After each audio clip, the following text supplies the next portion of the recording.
உனக்கு என்ன பிரச்சனைப்பா? இப்போ தானே ஊருக்கு போனார் மூர்த்தி. உனக்கு இல்லை சரி, உனக்கு சாப்பாடு ஆக்க தெரியாது, ஓகே, நான் ஒத்துக்கொள்கிறேன். வேலையும் இல்லாமல் இருக்கேன், ரைட்டு, ஓகே. ஆரம்பத்துலேருந்து சோறு அவர் தானே போட்டார். 2 மணிக்கும் தட்டுற கதவை. சோறு கொடுத்தாரா இல்லையா? கொடுத்தாருல.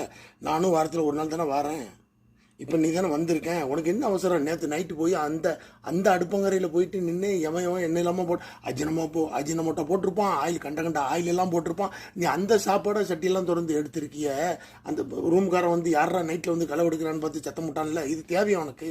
கேவலமாக இல்லை? போடுறோம், நாங்கள் போடத்தானே செய்கிறோம். உனக்கு என்ன குறை?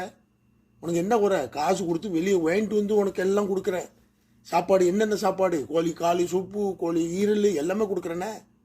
ஏன் நீ அவசரப்படுற? அமைதியாக இருன்னா இரு, இல்லைன்னா போய்கிட்டே இரு, அவ்வளோதான் சொல்லுவேன். புரியுதா? ஐயோ பாவம் சொல்லி நாங்கள் தான் உன்னை வச்சுருக்கோம். கடைசியாக வச்சுக்க, இதை நீ கடைசியாக வச்சுக்க. நீ அங்கே போய் திங்கிறது இங்கே திங்கிறனா நீ இந்த இடத்த விட்டு காலி பண்ணி போயிட வேண்டியதான் சொல்லிப்பட்டேன். புரியுதா உனக்கு? அவ்வளோதான்.